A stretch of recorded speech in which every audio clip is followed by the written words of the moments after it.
A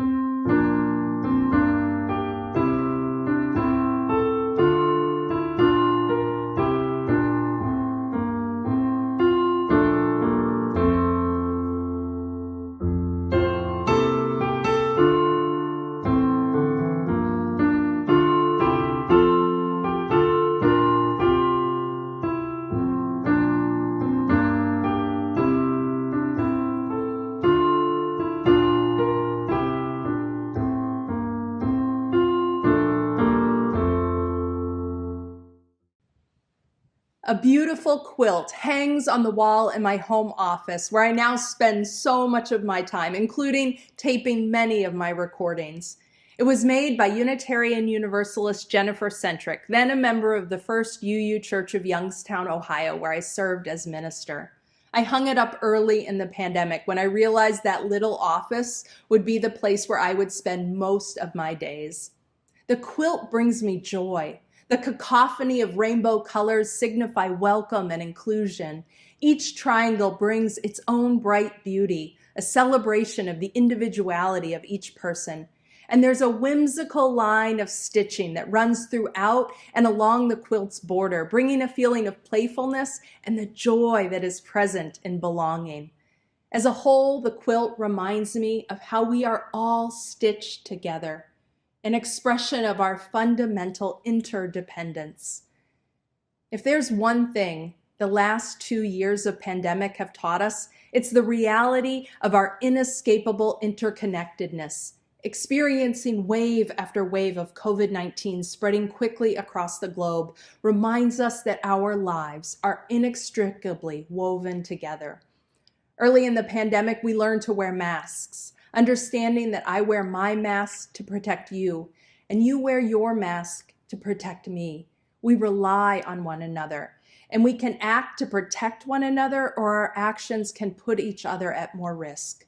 As Unitarian Universalists, we have long articulated the importance of interdependence. We name it in our principles. We know it from our understanding of science and biology. And we understand it as Universalists who reject ideologies of supremacy rooted in notions of the saved and the damned, instead embracing the worth and dignity of every person and the knowledge that no one is outside the circle of love. We know we belong to each other, and we belong to the earth and the web of creation itself. So what does this reality of our interdependence mean for our theology? Well, it's reflected in one of the ways we describe Unitarian Universalism. We say we are not a creedal tradition, but a covenantal one. We don't have a creed which all must profess. We don't all believe the same things about the nature of God or gods, or even share the same religious background. But what does bind us? The promises we make to one another about how we will live together in community and how we will live together in our larger world. You see, as Unitarian Universalists, a far more important question than what do you believe is how are we to live? And we answer this question through covenant. Covenant is our religious response to our fundamental interdependence. Because we are interconnected, because we belong to each other, our religious and moral impulse guides us to make promises to nurture the threads of our connection with justice and compassion and equity. Now, early formulations of covenant were understood as among believers with their God. But over the centuries, the influence of Unitarianism, Universalist theology, along with humanism, have reoriented our notions of covenant to be rooted in our relationships with one another, our wider humanity, and creation itself. We are a tradition concerned with the here and now and the conditions of people's lives today. One powerful example of this is how our principles are articulated as a covenant. We covenant to affirm and promote the inherent worth and dignity of all people.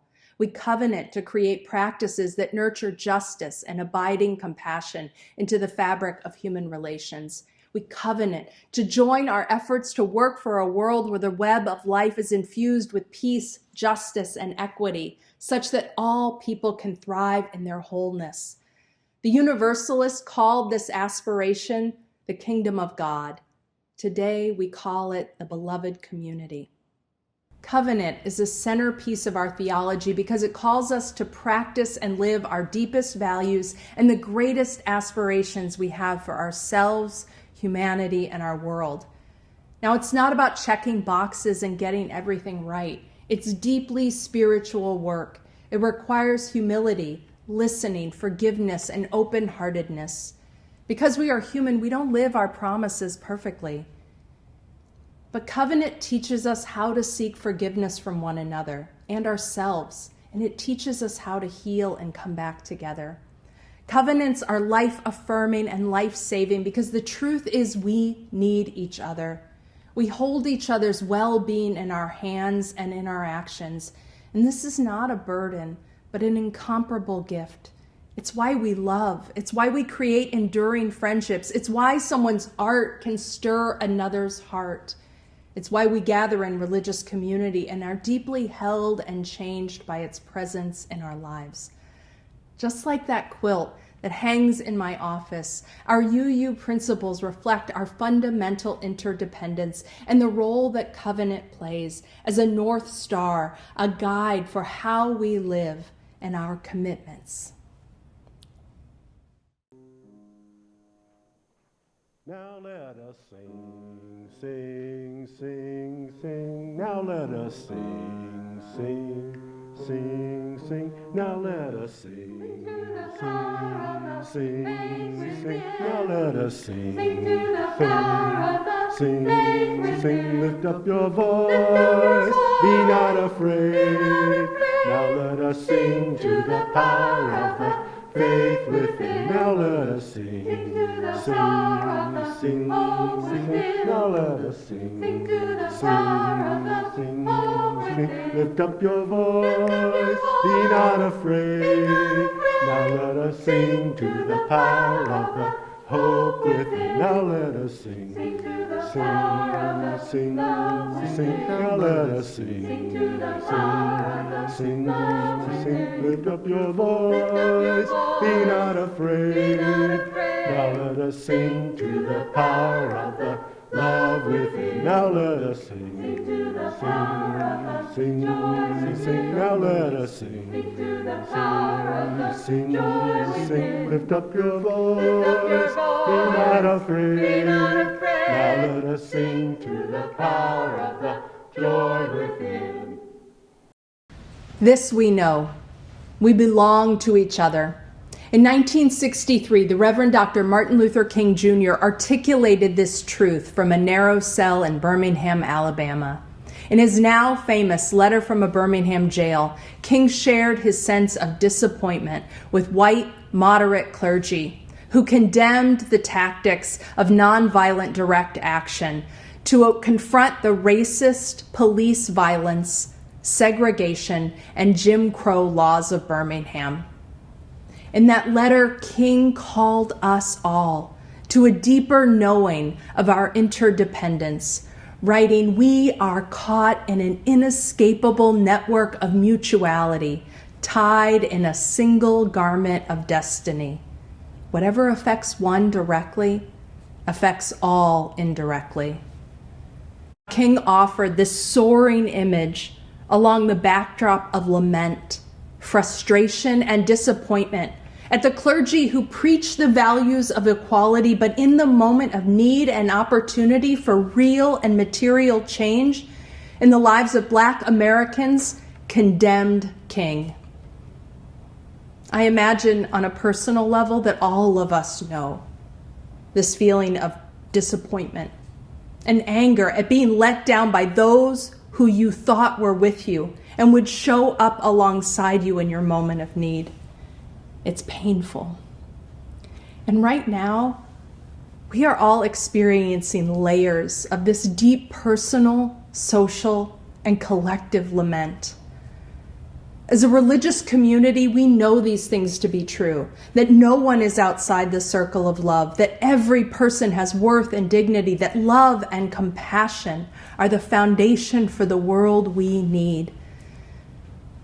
We know this, and yet everywhere we see these values forsaken. For decades, we have witnessed the erosion of bonds of care, compassion, and shared investment in community. In just the 46 years of my lifetime, we've witnessed devastating rise of inequality, poverty, and indebtedness in the U.S. Alongside this has been the escalation of policing and mass incarceration and the criminalization of poverty.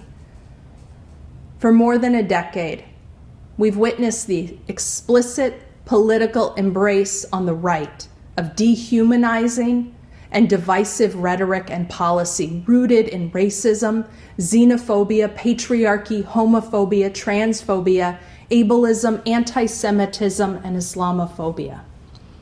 For years, we've experienced the growth of propaganda and disinformation. And now we are living with the direct impacts of this rhetorical and policy violence in the banning of books and the silencing of history, in the suppression of voting rights, in the caging of children,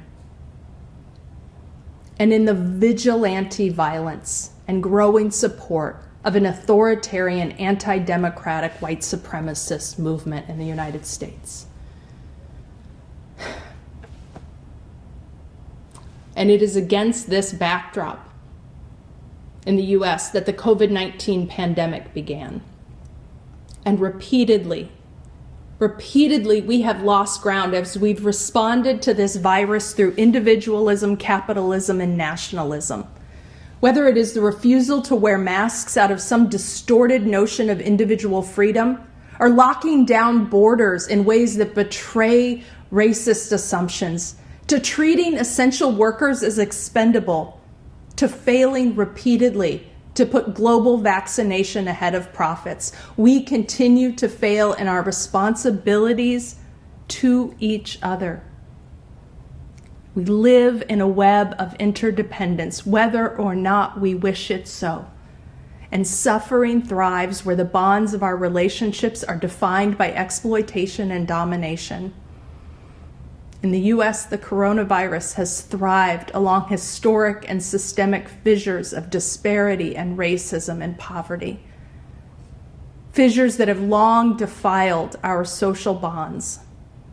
The impacts of these choices is that this virus has taken nearly 1 million lives in the US and caused so much isolation, despair, and trauma for all of us, but especially for those who are already impacted by systemic inequity and oppression. The layers of trauma, the layers of lament are deep. And in our own UU community, we've seen this disparity. We have lost so many young Black leaders, not just to the pandemic, but to the stress of these times. The deep lament is because the crisis of this pandemic, alongside the crisis of global climate change, of which the two are not unrelated, actually creates the necessity and the opportunity to draw humanity together for collective action to save lives and protect the future of our species. But again and again, we've chosen to double down on division, nationalism, profits, and a deadly status quo. Now, to be clear, I'm not pointing back to some golden day that never was. What we need is to chart a new way forward, rooted in covenant, rooted in an understanding of our fundamental belonging and our responsibilities to one another. King understood this when he reminded us that we are caught in an inescapable network of mutuality, tied in a single garment of destiny. Whatever affects one directly affects all indirectly. It is why it is so important to understand that the crises we face today are not just economic or political or social or even environmental. They are fundamentally spiritual and moral crises, reflective of the ways that the threads of connection that bind us have been defiled by greed and exploitation. And the tools we need to reweave these bonds are compassion, deep solidarity, mutuality, and care. These are defining times. It matters that we root ourselves in deep care for one another and a courageous commitment to the struggle for justice and thriving for everyone and for our shared future. After all, our religious communities are not social clubs. Our theology, our commitment to covenant is not an intellectual exercise. It is a call to a way of living and being. It is a call to action. This is no time for a casual faith, no time for a casual commitment to one another and the values of human dignity, justice, and compassion that we hold dear. And this is no time to go it alone.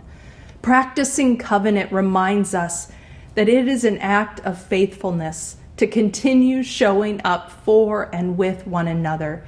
It is an act of faithfulness to continue to center care in how we live in the midst of division.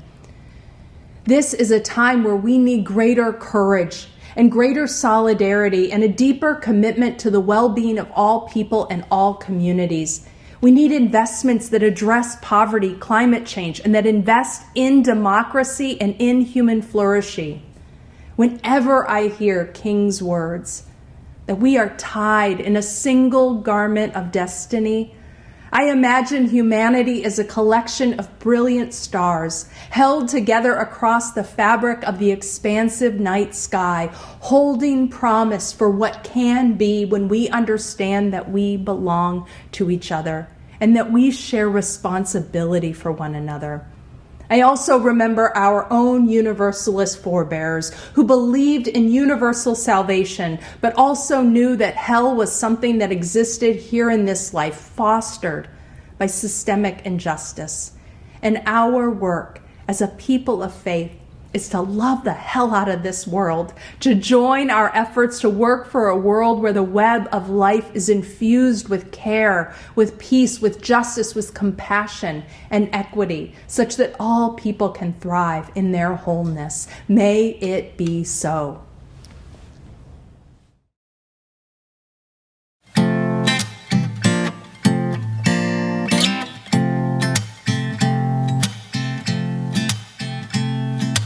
Just as long as I have breath, I must answer yes to life. Though with pain I made my way, still with hope I meet each day.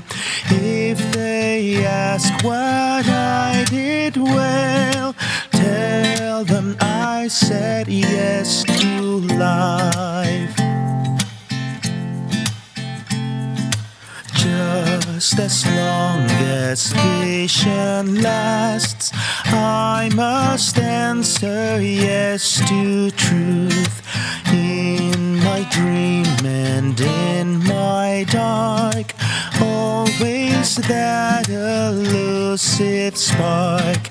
If they ask what I did well, tell them I said yes to truth.